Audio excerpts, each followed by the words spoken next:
इतने बड़े ब्लॉगर ये लोग हैं, उनसे 10 गुना बड़ी ब्लॉगर इनके घर में ऑलरेडी आ चुकी है। यह है ये इनके रिश्ते में फिर एक बड़ी दरार डालेगा। अब बहू के आने के बाद इनका जीजी ने जो अपना एक असली रूप दिखाया है ना, वो कहते हैं ना। Hello guys, welcome back to the channel. कैसे हो आप सब? आई होप आप सब लोग बहुत अच्छे होंगे। तो आगे बढ़ने से पहले आप सभी लोगों से रिक्वेस्ट है कि अगर अभी तक चैनल को सब्सक्राइब नहीं किया है तो प्लीज़ सब्सक्राइब कर दीजिए, साथ ही बेल आइकन प्रेस कर दीजिए। वीडियो अच्छा लगे तो लाइक और शेयर करना बिल्कुल ना भूलें। तो जैसे कि हमारे चीपड़ महाराज अब शादीशुदा हो गए हैं, उनकी बहू जो है वो घर आ चुकी है और जो रीति रिवाज रस्में हैं शायद वो भी हो गई हैं। बहुत टाइम से तैयारियां चल रही थी और बहुत इशू भी बन रहे थे, बहुत कुछ हो गया। तो फाइनली बहू आ गई है बहुत सारे दहेज के साथ। और बहू ने, जो इनकी दुल्हन है, उसने अपनी ही शादी में बढ़ चढ़कर हिस्सा लिया व्लॉगिंग में। ठीक है, डांस वांस करते हुए नज़र भी आई। लेकिन जो सबसे अलग चीज़ लगी वो मुझे ये लगी कि वो बहुत ही फ्रैंकली चीपू का ही मोबाइल लेके या कैमरा लेके जो भी था उससे व्लॉगिंग करती हुई नज़र आई है।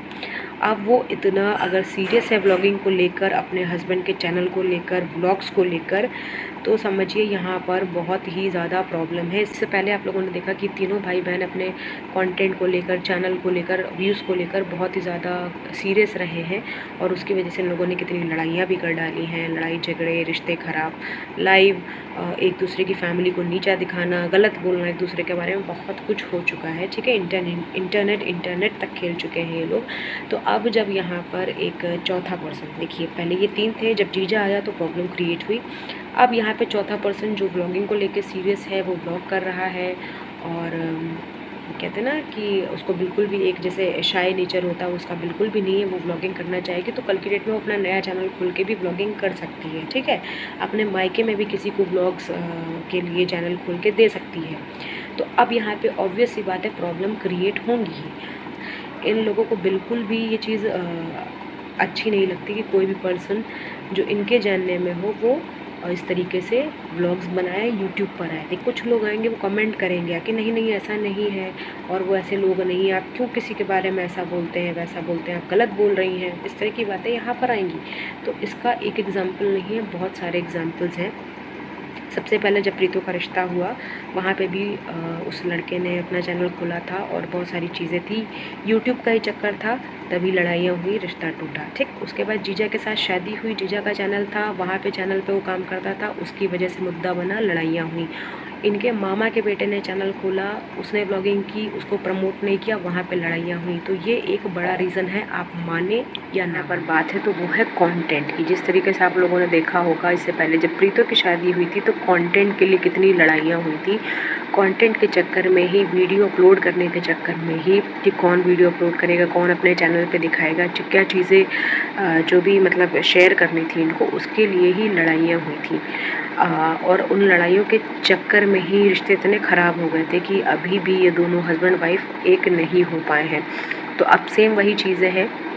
जैसा कि आपने देखा कि शादी के 2 दिन पहले से ही दोनों बहनों के व्लॉग्स नहीं आ रहे थे और अभी तक प्रीतो का कोई भी व्लॉग नहीं आया है। जो चीपू की शादी का कंटेंट था वो पहले तो चीपू ने अपने व्लॉग में शेयर किया और उसके बाद इंका जीजी ने ही फटाक से पीछे से व्लॉग अपलोड कर दिया। और जो इंका जीजी का व्लॉग आता है उसमें इंका जीजी इस बात की सफाइयाँ देती हैं कि मुझे लगता है कि जिसकी शादी है उसकी मेमोरीज़ बननी चाहिए और उसको ही पहले अपलोड करना चाहिए। मतलब चीपू की शादी का मतलब कंटेंट है। तो इनका को लग रहा है, इनका इतनी अच्छी बनने की कोशिश कर रही है कि मैंने सोचा नहीं, ये चीपू के चैनल पे पहले जाना चाहिए और मैंने ही इसका व्लॉग ज़्यादा से ज़्यादा रिकॉर्ड किया, अपना तो रिकॉर्ड ही नहीं किया और मैं चाहती हूँ कि वो अपने चैनल पर अपलोड करे। अगर आप इतनी समझदार हैं, इतनी समझदारी आपके अंदर है, तो फिर आपने प्रीतो की शादी के टाइम पे ये सारा बवाल, ये सारा रायता क्यों फैलाया था? कंटेंट की लड़ाइयाँ उस टाइम पर क्यों हुई थी? ये समझदारी आपने तब क्यों नहीं दिखाई थी?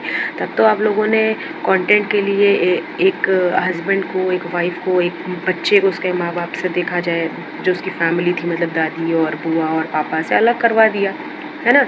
और यहाँ पे भी देखिए इन दोनों भाई बहनों की मिली भगत है। जैसे ये लोग प्रीतो को बिल्कुल हट के रखते हैं तो वैसे ही हुआ। जो भी कंटेंट था वो प्रीतो के चैनल पर अभी भी नहीं आया। 5 दिन से प्रीतो का कोई भी व्लॉग नहीं आया है। ये दोनों भाई बहन डाल रहे हैं और यही डालेंगे, है ना। तो ये इंका जीजी की मिली भगत है। जैसे मैंने कहा था कि इंका जीजी यहाँ पर आएगी, प्लान करेगी, तो उसके प्लान के ही हिसाब से चीज़ें हो रही हैं कि कौन कौन सा कंटेंट किसके चैनल पर कब कब जाएगा। ये प्लानर यही है, यही सब कुछ प्लान करती है। चलिए खैर देखते हैं बाकी क्या होता है। चलिए खैर आगे बढ़ते हैं। और जिस तरीके से चीपू और उसकी मम्मी इमोशनल होते हुए नज़र आए, उसको अपने फादर की याद आ रही थी। ऑब्वियसली ऐसे मौक़ों पर होता है, कई बार लोग मिस करते हैं, तो वो चीज़ें भी हमें इनके व्लॉग में देखने को मिली। और उसके बाद जब बारात वहाँ पर पहुँच जाती है तो दुल्हन जो है वो बहुत ही डेस्परेट दिखी व्लॉगिंग के लिए। अपनी ही शादी में वो अपना कैमरा ले लेके अपने हस्बैंड से और बहुत ही अच्छे से रिकॉर्ड करने की कोशिश कर रही थी, बातें कर रही थी, लहंगा कैसा लग रहा है, मैं कैसी लग रही हूँ, दूल्हा राजा कैसा लग रहा है, बताइए कमेंट करके। इस तरह की बातें उसने बोली। तो ये देखकर मुझे बहुत मज़ा आया, सीरियसली बताऊँ बहुत मज़ा आया। मतलब इनके घर में व्लॉगिंग को लेकर इतना सीरियस है। मतलब इनका जीजी कहती कि मैं बीमार भी होती हूँ तब भी मैं कोशिश करती हूँ कि मैं एक भी दिन व्लॉग ना मिस करूँ, मेरे व्लॉग्स टाइम पर जाएँ, है ना। ऐसी आप लोगों ने बातें कई बार इनके व्लॉग्स में सुनी होंगी। तो जितने बड़े ब्लॉगर ये लोग हैं उनसे 10 गुना बड़ी ब्लॉगर इनके घर में ऑलरेडी आ चुकी है, ठीक है। ब्लॉगिंग को लेकर वो भी बहुत ज़्यादा सीरियस है, ये चीपू के व्लॉग्स को देखकर पता लग गया। और इससे पहले भी वो बहुत मेहनत कर रही थी, बहुत बिजी होने के बाद भी वो क्लिप्स रिकॉर्ड करके चीपू को देती थी उसके व्लॉग्स में शामिल करने के लिए। अपनी शादी में उसने बहुत मज़े से व्लॉगिंग की है और बहुत सारी बातें भी बोली हैं। तो ये देखकर मुझे बहुत अच्छा लगा। और अब अगर वो इतना सीरियस है व्लॉगिंग को लेकर तो ऑब्वियस ही बात है, मतलब जब इतने ऑलरेडी सीरियस लोग मतलब अपने कंटेंट को लेके अपने यूट्यूब के चैनल को लेकर इतने सीरियस लोग हैं ऑलरेडी, वहाँ पर एक बंदा और इतना सीरियस पहुँच जाए तो फिर क्या होना है ये तो आप लोगों को बहुत अच्छे से पता है। तो ये दिखा। और उसके बाद फेरे वेरे लेते हुए जो भी वहाँ की रस्में होती हैं वो दिखी, जो वचन होते हैं हस्बैंड वाइफ साथ वचन लेते हैं उसके बारे में पंडित जी ने इनको बताया।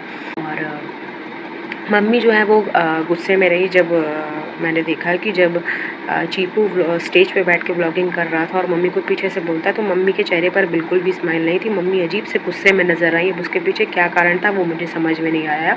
हालांकि इनका जीजी ने कहा कि शादी बहुत अच्छे से हो गई, कोई मन मुटाव नहीं हुआ, कोई लड़ाई झगड़ा नहीं हुआ शादी में, सब बहुत खुश थे, बहुत अच्छे से हो गया।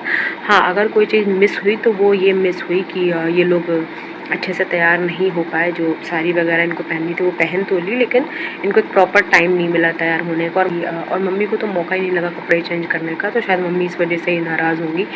तो इस तरह की चीज़ें हमें इनके ब्लॉग्स में देखने को मिली हैं। और हाँ, सबसे इम्पॉर्टेंट बात, जो लोग दहेज के बिल्कुल ख़िलाफ़ हैं, जो लेना देना बिल्कुल पसंद नहीं करते और जिस पे मोटू मल ने भी बहुत बड़ा लेक्चर दिया था और मोटू मल इनका जीजी, ये लोग बिल्कुल दहेज के ख़िलाफ़ हैं। तो जब बारात एंट्री करती है तो जो वेलकम होता है उस टाइम पे सबसे बड़ा दहेज जो है वो मोटू मल को दिया गया था। जो वो माला पहनाने के बाद बड़ा सा डब्बा दिया गया था और मोटू मल इतना खुश था उस डब्बे को एक्सेप्ट करते टाइम कि मैं आपको क्या बताऊँ, मोटू मल की चेहरे की जो खुशी थी वो अलग ही लेवल पे थी, है ना। मोटू मल हमारा बहुत ज़्यादा खुश नज़र आ रहा था। तो मुझे समझ में नहीं आया कि मोटू मल ऐसा कैसे कर सकता है यार। अच्छा, यहाँ पे एक बात मैं आप लोगों के साथ और शेयर करना चाहती हूँ कि जैसे मैंने इससे पहले वाले वीडियो में ये बोला कि दहेज एक्सेप्ट किया गया है और बहुत सारा दहेज ये लोग ले रहे हैं, तो उसमें कुछ लोग मुझे कमेंट कर रहे हैं कि ये सारी चीज़ें दहेज की नहीं होती। तो जी हाँ, मुझे भी पता है कि ये सारी चीज़ें दहेज की नहीं होती। जो माँ बाप अपनी बेटी को खुशी खुशी देते हैं वो दहेज नहीं होता, वो शगुन होता है, वो गिफ्ट्स होते हैं।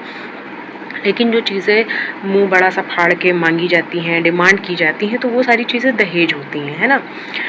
लेकिन अगर जो लोग भूल गए हैं, जिनकी याददाश्त कमज़ोर है, जो लोग मुझे इस तरह के कमेंट कर रहे हैं, मैं उनको ये चीज़ याद दिलाना चाहती हूँ कि प्रीतो की शादी के टाइम पर आप लोगों ने देखा हो तो प्रीतो एक ब्रश तक अपना लेकर नहीं गई थी, ठीक है। अपना ब्रश तक लेकर नहीं गई थी, ठीक है। लेकिन जो चीज़ें एक इज़्ज़त बनाने के लिए, चार लोगों में दिखाने के लिए जो एक शगुन होता है, वो शगुन का जो सामान गया था इधर से, उसके लिए भी रोना रोया गया था, उसको भी दहेज बताया गया था प्रीतो की शादी के टाइम पे, ठीक है। कहा गया था कि मेरे भाई को बहुत मेहनत करनी पड़ेगी, हम लोग बहुत परेशान हैं, ब्ला ब्ला बहुत कुछ बोला गया था। व्लॉग बनाकर बताया गया था कि जीजा और उसकी फैमिली इतने वैसे लोग हैं कि वो डिमांड कर रहे हैं और हम लोग परेशान हैं उनकी डिमांड से, ये चीज़ें दिखाई गई थी, है ना। तो अब जब उधर से वो चीज़ें आ रही हैं तो फिर वो भी दहेज हुआ? नहीं हुआ? मेरे हिसाब से तो हुआ। जब आप लोग सेम चीज़ किसी को दे रहे हैं, उसको आप दहेज बोल रहे हैं, तो वही सारी सेम चीज़ें जब आप एक्सेप्ट कर रहे हैं तो फिर वो भी दहेज हुआ। कहाँ तक सही, कहाँ तक गलत है, बताइए मुझे कमेंट करके। है ना। तो इस तरह की चीज़ें भी हुई हैं और बाकी बहू का वेलकम हो चुका है, घर पे आ गई है, पगफेरे की रस्म भी हो चुकी है। अब बहू के आने के बाद इनका जीजी ने जो अपना एक असली रूप दिखाया है ना, ने जो बात बोली है वो मेरे माइंड में एक डाउट क्रिएट कर रही है। इनका जीजी कहती है कि वो आई ऐसा लग ही नहीं रहा था कि हम पहली बार मिल रहे हैं और बिल्कुल प्रीतो के जैसी मेरी और उसकी अंडरस्टैंडिंग है, बॉन्डिंग है, इस तरह की बातें। मतलब वो ये दिखाना चाह रही थी कि बहन की तरह है, ठीक है। तो ऐसा नहीं है। आपकी जो असली बहन है, जो सगी बहन है, उसके साथ आपके रिश्ते कैसे हैं वो पूरी दुनिया ने देख रखे हैं। आप उस बहन से, सगी बहन से कितना जलती हैं वो भी पूरी दुनिया ने देख रखे हैं।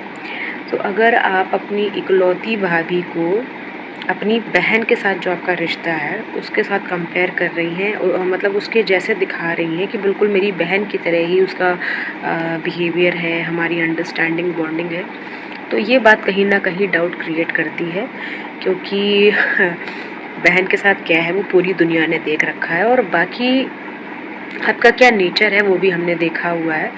तो बाकी आपका क्या रिश्ता रहता है, कैसे आपका प्यार बढ़ता है या घटता है, क्या अंडरस्टैंडिंग है, क्या बॉन्डिंग है, वो जब नॉर्मल डेली व्लॉग्स आएंगे उससे बहुत कुछ क्लियर हो जाएगा आपको। आपके बोलने से, आपके जताने से चीज़ें नहीं दिखती, जो चीज़ें होती हैं वो खुल के सामने आ ही जाती हैं।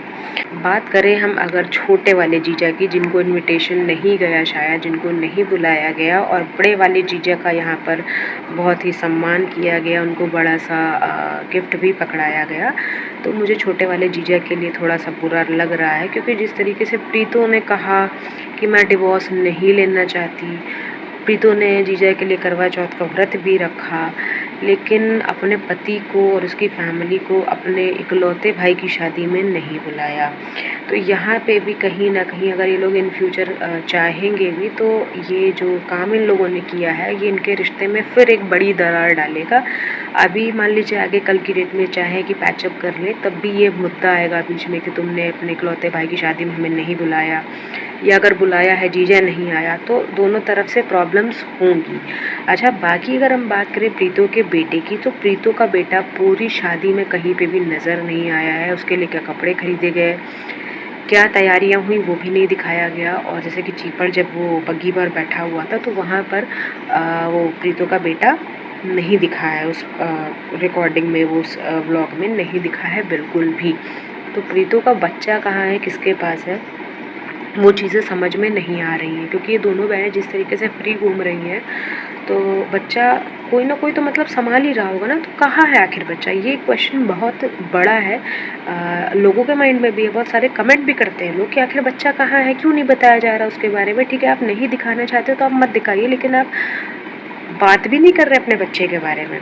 तो एक बड़ा मतलब क्वेश्चन है जो लोग जानना चाह रहे हैं कि आखिर प्रीतो का बेटा कहाँ पे है, क्यों नहीं उसके बारे में बात की जा रही है। जैसे कि हम लोगों ने देखा कि शादी हो चुकी है रीति रिवाजों के साथ, और बहू भी घर आ चुकी है, पगफेरे की रस्म भी हो चुकी है, और भाई बहनों ने व्लॉग्स भी डाले, फाइनली गॉट मैरिड।